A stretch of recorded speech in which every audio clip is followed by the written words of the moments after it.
Ya, oke guys. Oke, baik lagi sama gua karena data nggak bisa bohong ya. Oke, hari ini Minggu 8 Januari 2023 ya. Oke, ya guys. Oke, hari ini gua mau ngobrol santai aja guys ya. Oke, judulnya is The Vast Majority of Scammers Psychopaths ya. Mayoritas penipu, artinya tuh mayoritas penipu itu rata-rata psikopat. Meskipun nggak semua ya, tapi mereka rata-rata psikopat atau narsistik lah ya. Seperti ini artikel yang di sini ya guys ya. Previous research has found that fraudsters shows great narcissism and psychopathy and exhibit antisocial behaviors. Oke, riset sebelumnya telah menemukan bahwa para penipu menunjukkan kecenderungan narsistik yang besar dan juga tanda-tanda psikopat gitu lah ya, dan menunjukkan perilaku-perilaku antisosial ya, perilaku antisocial behavior is like seperti deception, penipuan, cheating, ya cheating tuh kayak bisa curang atau suka selingkuh ya. Manipulation ya dan aggression ya. Aggression ini agresif ya, suka melakukan tanda-tanda kekerasan kayak gitu, aggression ya atau penyerangan lah. Nah, ini jadi rata-rata guys, tukang tipu itu lu pasti punya pertanyaan ya, kenapa ada orang tega? Tega kadang menipu. Ya, tega menipu. Misalnya yang baru-baru ini tega apa? Misalnya makan uang korban apa tuh yang Lion Air gitu ya. Apa korban Lion Air gue lupa. Tega apa? Ngibulin orang, ngambil duit orang, tahu-tahu ya macam-macam lah bentuk penipuan dari level yang kecil bawah sampai level yang kelas-kelas wahid gitu ya. Kenapa mereka tega ya guys? Dan lu pasti kalau orang normal lu pasti akan bertanya kok bisa ya mereka tega ya. Raja tega lah. Sebenarnya guys, mereka itu guys mostly mereka itu tuh rata-rata psikopat atau narsistik lah ya. Orang yang mempunyai gangguan jiwa atau gangguan kepribadian narsistik itu ya. Kalau lo tahu Dokter Ramani ya, Dokter Ramani ini, ya ini Dokter Ramani dari Amerika ya. Dia ini profesor di bidang psikologi ya. Lu lihat aja nanti background pendidikannya ya. Profesor di bidang psikologi. Ini dulu yang waktu Will Smith, lo tahu ya aktor Will Smith ada masalah, gua nggak tahu lah gangguan kejiwaan atau apa gitu ya. Dia konsultasinya sama Dokter Ramani ya. Eh, Dokter Ramani ini memberikan statement menurut gue yang mengejutkan lah, bukan mengejutkan lah apanya, ya mengejutkan lah ya, bahwa dia berstatement seperti ini guys. Kalau lu buka di YouTube ini ya, judulnya Narcissist, Psychopaths and Sociopaths with Dr. Ramani. Dia tuh ngomong seperti ini guys ya. Dia ngasih statement seperti ini. You're trying to blow the lid off of people who are scammers. And as you could imagine, I'd say the vast majority of scammers are psychopaths or narcissists. Oke, dia bilang the vast majority of scammer are psychopath or narcissist. Jadi kebanyakan para tukang tipu guys ya, para tukang tipu itu rata-rata adalah orang dengan gejala gangguan kepribadian atau gangguan jiwa, psikopat atau narsistik. Ya, di situ dua ini biasanya. Jadi kesamaan dari dua gangguan jiwa ini adalah mereka itu nggak punya empati, nggak punya empati. Mereka itu nggak bisa merasakan rasa bersalah, itu nggak bisa, nggak ada gitu dalam hati. Sehingga mereka tega melakukan hal-hal gitu ya, nipu orang, ya, manipulasi orang, segala macam, ya macam-macam lah, tega, ya makan uang haram kayak begitu-begitu tuh, mereka udah nggak punya nurani guys, makanya mereka berani ya. Nah, kalau lu bahas gejala-gejalanya deh ya, kita lihat yang pertama itu narsistik ya. Narsistik itu tuh bukan orang yang suka, ya kalau lu dengar kata narsis ya biasanya kan Orang yang suka tek-tek foto selfie itu bukan itu guys sebenarnya. Narsistik itu sebenarnya gejala gangguan jiwa ya guys ya. Gangguan kepribadian lah, gangguan kepribadian. Di mana orang narsistik itu cirinya ya, pertama dia merasa dirinya sangat penting ya dan membutuhkan pujian terus-menerus. Lu kalau sering di tempat kerja ya guys ya, di kantor atau mana, apalagi di kota-kota besar ya, lu bakal ketemu deh banyak nanti rekan kerja lu yang sebenarnya kalau nggak ngidap gangguan jiwa narsistik atau nggak psikopat tuh pasti ada ya guys ya. Gue nemuin beberapa dalam kerjaan gue. Jadi ya gue share lo aja, nanti ciri-cirinya gampang banget kebaca. Nanti biasa orang-orang ini ciri-cirinya gampang, suka nipu, suka ngutang nggak bayar, terus ada aja alasannya manipulasi, wah macam-macam. Ini sebenarnya gejala gangguan jiwa gitu. Jadi lo jangan tanya kenapa bisa ada orang tega ya manipulasi uang atau ngibul soal uang gitu ya. Nah ini ciri pertama ya, dia merasa, ini narsistik dulu ya, kita belum masuk psikopat. Merasa dirinya sangat hebat ya. Merasa bahwa mereka layak mendapatkan hak-hak khusus ya dan juga perlakuan spesial. Mereka merasa guys. Jadi di tempat kerja juga kadang-kadang kocak ya. Mereka kalau lagi meeting mereka merasa paling hebat gitu loh. Ya. Kadang-kadang suka ngibul lah, apa suka membual gitu prestasi-prestasi yang mereka lakukan gitu ya. Ketiga, berharap untuk dikenali, maksudnya dianggap lebih superior sebagai seorang yang superior meskipun nggak ada prestasinya.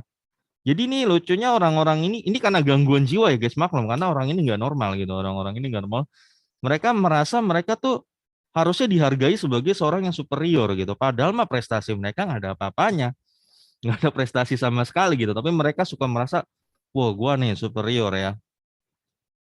Terus make achievement and talent seems bigger than, nah ini membual soal pencapaian dan talentanya. Jadi mereka suka membual. Jadi lo hati-hati nih guys ya. Ini gue kasih tahu nih guys ya. Ini si penipu-penipu ini banyak banget ya. Bahkan di YouTuber sendiri ya. Kelihatan itu yang suka ngibul-ngibul itu ya. Membual gitu ya. Apa prestasi apa yang dimilikannya itu biasanya followernya banyak. Lu jangan heran ya. Psikopat dan narsistik itu punya sesuatu yang charming banget gitu. Sampai orang mau follow mereka. Ya, jadi tapi ingat mereka nanti punya sesuatu kelemahan yang bakal mereka terus tunjukin, yaitu mereka selalu mau ngibul soal uang. Nah, nanti selalu minta dana, selalu bikin-bikin apa? Sumbangan donasi-donasi macam-macam lah buat dapetin dana macam-macam ya. Pokoknya intinya mereka nggak bakal bisa lari dari situ, dari uang. Ya, jadi mereka suka membual soal prestasi dan talenta yang mereka miliki, bakat. Mereka itu sangat teroccupied itu apa ya? Preoccupied itu sangat terobsesi lah, gue bisa bilang dengan fantasi tentang kesuksesan, kekuatan, power, maksudnya jabatan gitu ya, brilliance, kehebatan gitu lah, kecantikan atau sebagai seorang yang sangat perfect lah. Jadi orang dengan narsistik ini mereka suka gitu dengan hal-hal yang bersuksesan, kekuatan. Misalnya mereka mungkin pamer, wah kenalan dia siapa aja atau dia ini siapa gitu loh ya. Atau mungkin mobilnya atau mungkin uangnya macam-macam. Atau kecantikannya suka.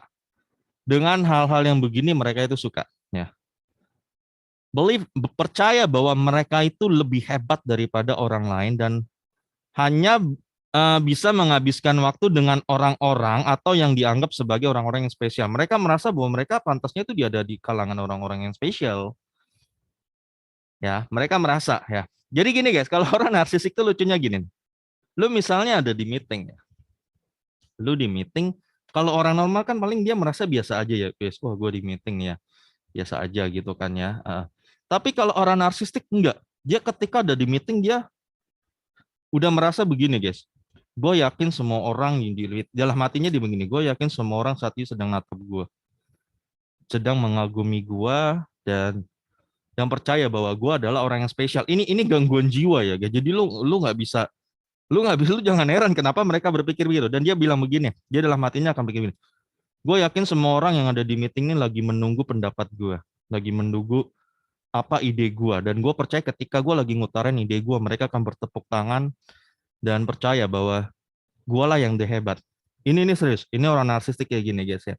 Nah, orang narsistik ini dia juga rentan, guys. Tapi narsistik itu punya kelemahan, dia tuh lemah dikritik. Kalau lu sekali kritik dia dan ketika misalnya misalnya dalam konteks meeting tadi ya. Meeting tadi dia habis ngajuin idenya dan kita semua nganggap itu biasa aja dan nggak menerima idenya. Itu pukulan telak buat dia. Dan dia merasa dia tuh nggak dihargai gitu loh. Merasa dia nggak dihargai, dia akan down. Jadi orang narsistik itu dia karena dia haus pujian. Kalau lu nggak puji dia, dia tuh akan kayak orang gila, merasa down dan mungkin bisa membenci lu. Ya, itu bedanya. Kalau psikopat, ya, kalau narsistik itu dia rentan dalam dirinya. Dia tahu dirinya itu sebenarnya rapuh, tapi dia tutupin dengan gaya-gaya seperti ini. Kalau psikopat nanti beda. Psikopat itu memang dari dasarnya dia percaya diri bahwa dia spesial. Jadi dia nggak rentan. Psikopat itu nggak rentan, tapi narsistik itu rentan ya. Lo bedain di dua itu. Tapi ciri-ciri dua gangguan jiwa ini mirip ya guys. Sangat suka ngeritik. Nah lucunya nih orang narsistik ini juga sangat suka ngeritik guys. Sangat suka ngeritik karena mereka percaya mereka yang the best. Misalnya lo ngajuin ide, lo ide lo akan dikritik sama mereka dan dianggap rendah. Ya dianggap rendah karena mereka merasa punya dialah yang paling hebat. Ya. Jadi mereka suka menganggap remeh orang ya. Ingat guys. Mengharapkan perlakuan spesial dan mengharapkan orang-orang lain untuk melakukan apa yang mereka mau tanpa harus minta ya. Nah ini take advantage of others to get what mereka suka ngambil keuntungan dari orang lain lah, manipulasi orang lain lah supaya dapat keuntungan ya. Mempunyai, nah mereka tidak punya kemampuan atau kerelaan untuk mengakui kemampuan orang lain, needs ya, kebutuhan dan feeling orang lain. Jadi mereka nggak punya empati lah. Ini kasarnya nggak punya empati, sorry ya. Ini yang maksudnya nggak punya empati. Mereka nggak bisa merasakan. Nah, karena nggak punya empati ya. Jealous sama orang ya dan percaya orang lain iri sama dia. Ini yang paling kocak ya. Jadi orang narsis itu dia percaya guys. Percaya kalau orang lain tuh iri sama dia. Ini kocak ya. Ini gangguan jiwa banget guys. Dan dia sendiri juga iri sama orang. Dia tuh iri kalau lihat ada orang yang lebih pintar dan lebih kaya dari dia iri ya. Tapi dia juga di satu sisi dia merasa pasti semua orang iri sama gue. This is totally bullshit lah, gue bilang. Nanti kalau lo ketemu ya di rekan, lo pasti ada lah kalau lo kerja rekan kerja lo pasti ketemu orang gangguan ini. Makin banyak ya orang gangguan ini ya. Makin banyak. Perilakunya arogan ya guys. Dia arogan dan suka membual. Ya. Ya dia tuh suka membual guys. Ini come across as conceited apa meaningnya? Wait.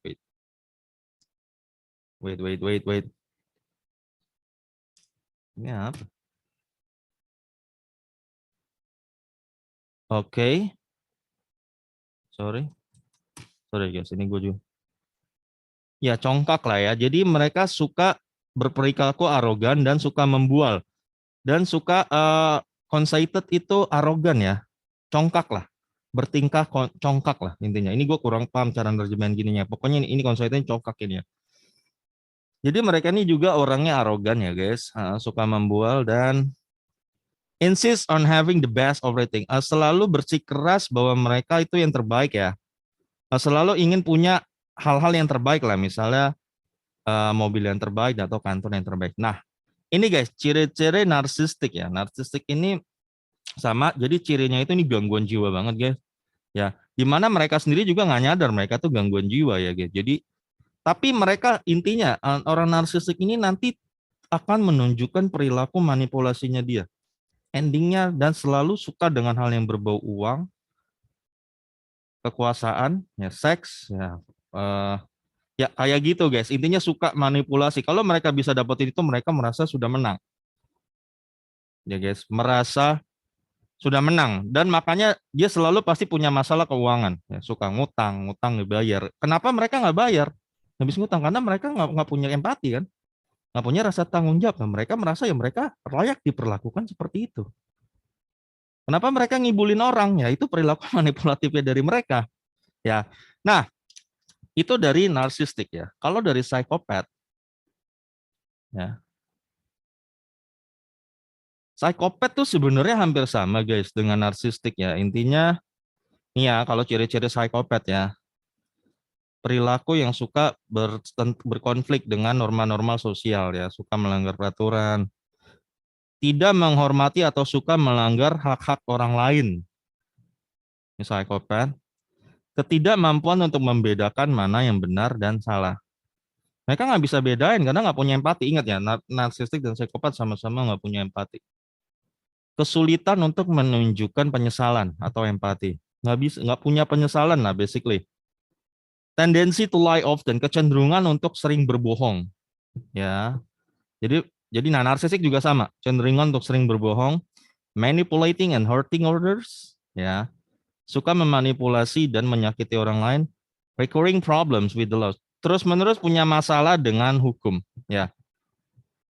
Dr. Ramani dia pernah bilang ya, every psychopath is narcissistic. Ya. Orang-orang yang psikopat udah pasti narsistik, tapi orang yang narsistik belum tentu psikopat. Ya. A narcissistic isn't necessarily a psychopath. Jadi ingat ya guys, seorang psikopat udah pasti narsistik. Ingat. Tapi seorang narsistik belum tentu psikopat. Nah, jadi narsistik dan psikopat ini hampir sama guys, hampir sama. 90% itu hampir sama. Bedanya cuma di sini guys. Bedanya kalau narsistik itu dia sebenarnya orangnya rapuh. Dia tuh sebenarnya melakukan hal ini untuk menyembunyikan kepercayaan diri dia yang sebenarnya rapuh. Jadi dia ini orangnya sebenarnya rapuh. Makanya kalau dia diterima lu kritik dan lu nggak puji hasil kerjanya dia tuh langsung down banget. Ya, dia tuh langsung down. Jadi dia ini sebenarnya rapuh mentalnya ya guys.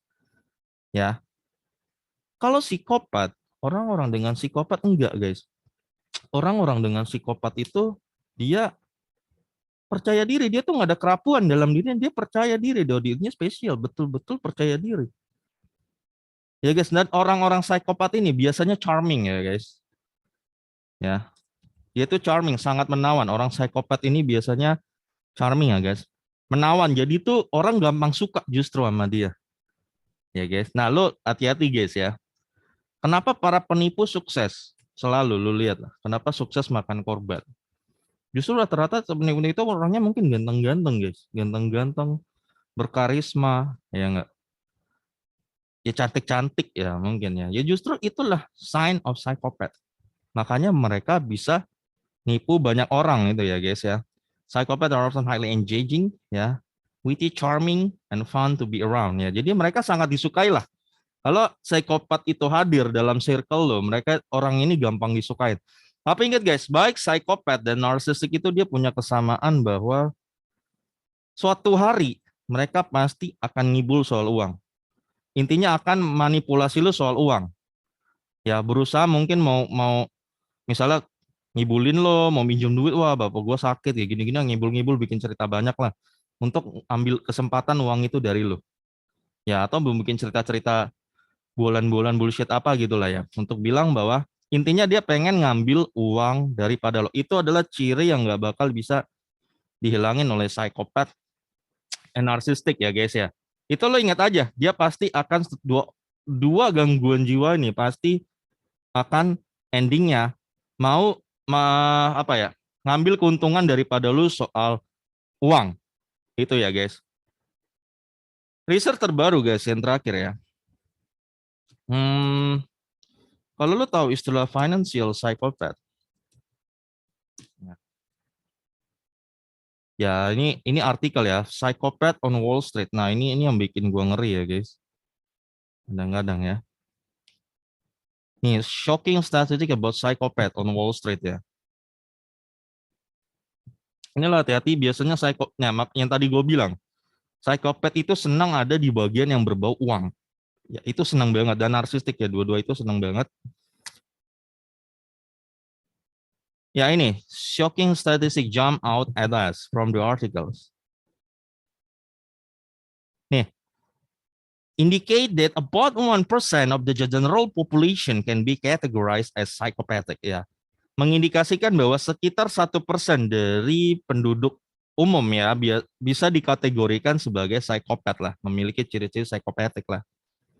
But the prevalence rate in the financial services industry is 10%. Tapi guys, ya, what the hell ya? Tapi guys, justru kalau di industri pelayanan finansial apapun ya, seperti misalnya saham, asuransi, apalagi tuh, MLM lah, apalagi lah. Ya yang berbau keuangan ya guys. Tingkatnya itu meningkat jadi 10% ya guys. 10% ya. And Christopher Bayer believes based on his experience that the rate is higher, dan dia percaya bahwa rate-nya harusnya lebih tinggi lagi. Ya, berapa persen psikopat yang ada di dunia finansial itu harusnya lebih tinggi lagi daripada 10%. Gampangnya gini guys, potensi lu untuk nemuin psikopat di dunia finansial itu jauh lebih tinggi daripada di sektor-sektor lainnya. Jadi jangan heran ya, apalagi terutama di dunia investasi ya guys. Kenapa banyak investasi bodong ya guys ya? Investasi bodong, lu lihat, kita udah sering dengar lah orang banyak ketipu di investasi bodong ini, nanti dibikin investasi perumahan ini nggak jadi, macam-macam gaya investasinya ya. Itu karena ketika udah berbicara soal dunia pelayanan finansial, potensi lu guys dan gue ketemu seorang psikopat itu jauh lebih tinggi, itu sekitar 10% loh. Ketimbang di sektor lain yang mungkin cuma 1%. Ya, kenapa ya? Seperti tadi yang gue bilang, psikopat dan narsistik itu sangat cinta uang, basically. Ya, uang itu salah satu tanda kesuksesan dan diakuinya mereka. Dan gue eh, bilang bahwa psikopat dan narsistik itu basicnya adalah predator guys ya. Predator. Mereka itu basicnya predator karena jadi yang gue baca dari artikelnya Dr. Ramani ya, gue baca, mereka itu nggak bakal bisa nyembunyiin keinginannya untuk ngibul, nggak bisa. Untuk manipulasi orang, untuk memangsa orang, karena kan mereka predator ya. Mereka nggak bisa guys. Mereka akan terus, karena apa? Mengibulin orang, memfrautin orang, men-scam orang itu adalah bagian dari hobi yang akan merangsang semangat mereka gitu loh, merangsang adrenalin mereka, memacu, jadi bikin hidup mereka nggak boring. Makanya lo perhatiin ya, orang yang suka ngibul ya, lo udah ketahuan, udah mungkin residivis lah, tukang tipu. Dia akan bolak-balik lagi guys. Misalnya dia nipu, dia bikin scam apa di bidang A, udah ketangkap, nanti dia lolos, keluar dia akan bikin lagi pola B. Kalau B mungkin dia belum ketangkap, nanti dia akan bikin pola C, pola D ya. Intinya scam-scam model A, B, C dia akan terus bikin. Karena menurut ya itulah sesuatu yang merangsang adrenalin mereka guys ya. Sesuatu yang sangat merangsang adrenalin mereka. Nah, di sini guys, jadi poin yang gue bilang, financial psychopath ini aja dibilang banyak ya, orang-orang psikopat di Wall Street, dan itu berarti juga banyak para psikopat di, harusnya ya, di pasar modal Indonesia ya.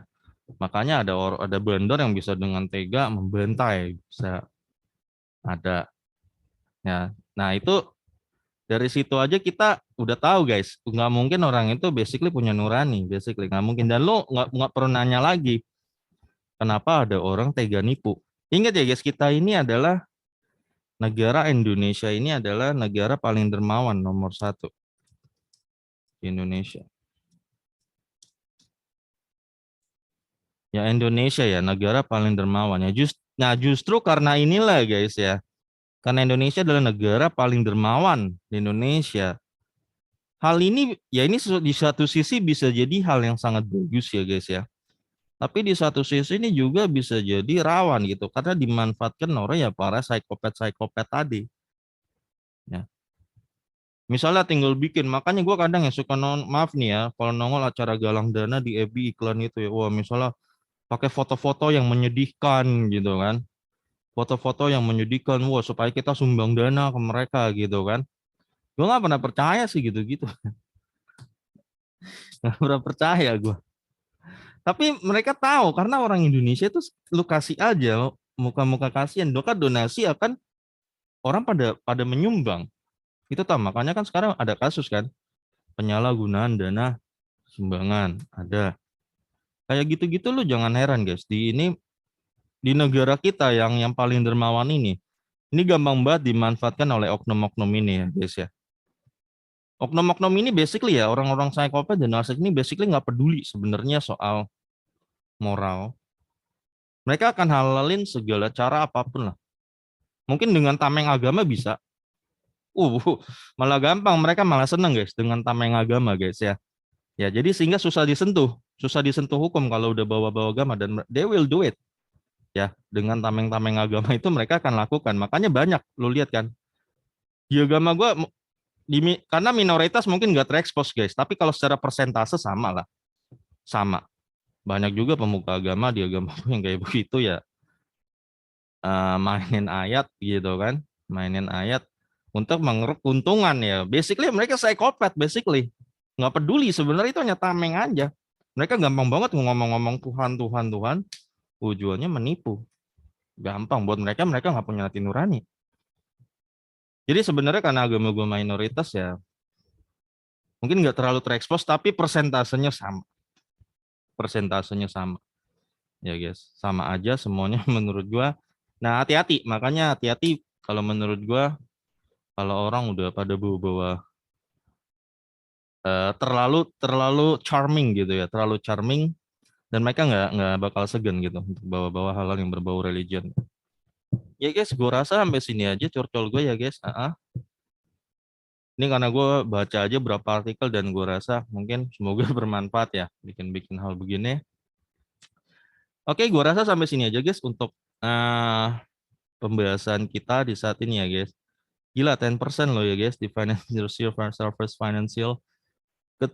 Potensi lo ketemu psikopat di dunia ginian ya. Saham, investasi, kripto, apalagi tuh. Ya asuransi. Ya, makanya kan kadang kan ada orang kan ketipu yang katanya ketipu di asuransi ya kan terjadi kan karena agen-agennya asuransinya kan yang penting closing aja kan nggak dijelasin sebenar-benarnya kan sebenarnya terjadi gimana ya. Nah itu juga guys orang-orang kayak gitu lo hati-hati juga gitu ya di dunia apa lagi tuh banyak tipu-tipu tuh ya di dunia yang berbau keuangan lah kayak gitu guys. Oke guys, gue rasa sampai di sini aja guys. Semoga curcol gue ini bermanfaat ya dan semoga ISG besok hijau, cerah dan cuan. Itu aja guys. Oke, sampai ketemu lagi video gue berikutnya karena data nggak bisa bohong ya.